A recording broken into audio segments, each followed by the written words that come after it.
Hola, John. First off, congratulations on your new film, and thank you for taking a little bit of your time to talk to me. I appreciate it. Of course.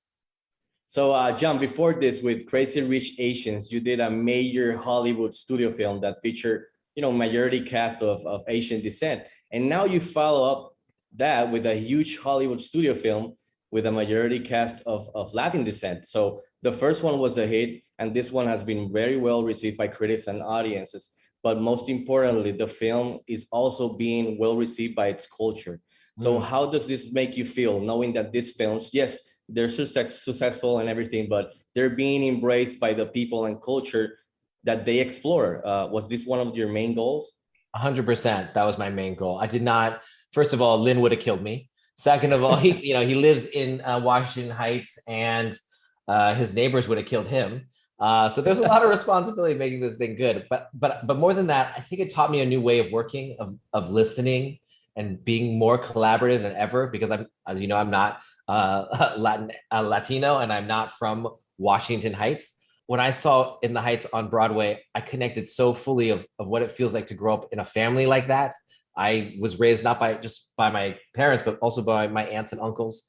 My abuela Claudia was my boo-boo who taught me how to make wonton. So I know some of those struggles. I don't know all of it, but I knew how to get it on camera too. So it was just so fun to learn from Lynn and Louise of what it means to be Puerto Rican in New York City as an American as well. So it was, and they allowed me to ask stupid questions, and I think that grace gave us a better product in the end.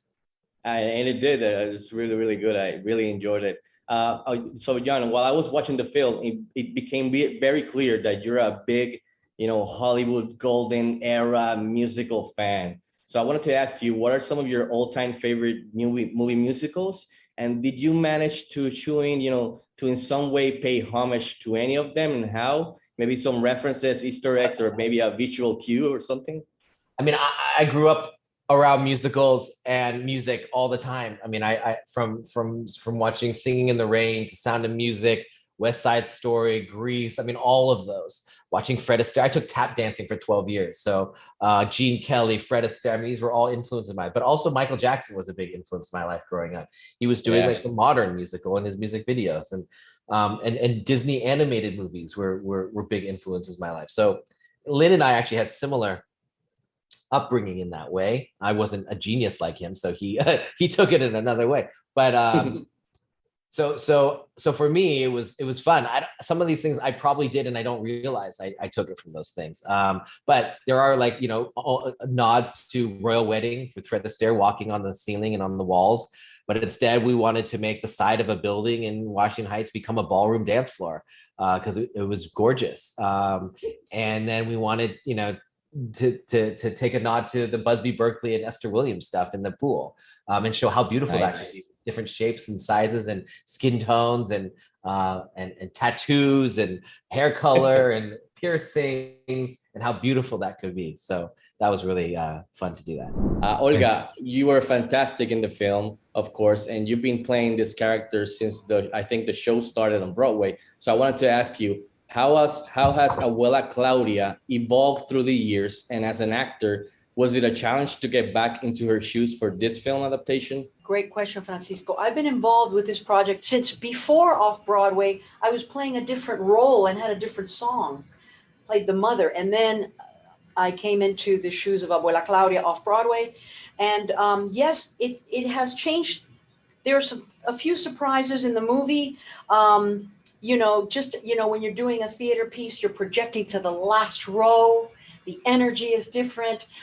In the movie, everything is very internal, and even though you have these big feelings, you have to be very, the camera is right here and it doesn't lie. And John Chu really opened it up with his amazing visuals and the choreography. But I guess I grew as a person, as Olga, as we all grow. And so I just gave it a little bit more dimension, a little more depth, a little more maturity. But the essence of that matriarch, that loving support system for the community is still there.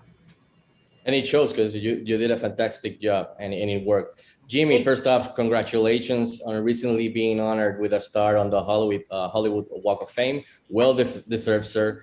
Long time fan of your works. I mean, Star Wars, Dexter, and other roles. You played some great characters. But honestly, how fun was it to play Kevin Rosario? I mean, as a Puerto Rican yourself, what does this mean to you as an actor and personally, especially when we all know that Latin representation still has problems in Hollywood?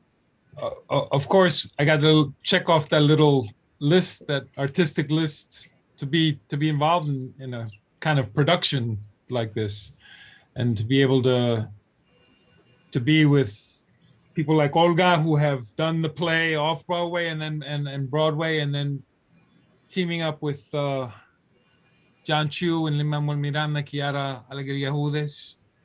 El sentido de Puerto Rico está ahí from, you know, from way back in terms of understanding what a character like that who comes to the United States to try to do better for his family, to be a businessman, and to make sure that his children do better, is something that we understand, but it's a story that all Latinos understand. Coming to the United States or to a different country, and we also hope that that it connects with all audiences. Ese sueño. Now that you've seen the final product and have seen how the critics and the fans, the audience that has seen it, reacted to it so far really well. I mean, embraced it. So how does that feel to have a huge musical film full of Latin representation? It makes me so incredibly proud. It fills me with so much joy and hope. And I think it's long overdue that we have a movie that celebrates us for everything that we are, that paints us in a positive light, in an with aspirational characters that are all very real and are going through very human endeavors that are not just specific to the Latinx community. They're so universal. It makes me happy thinking that the entire world is going to get to see us celebrate each other and lift each other up and possibly fall in love with our people, because you know, we're very lovable.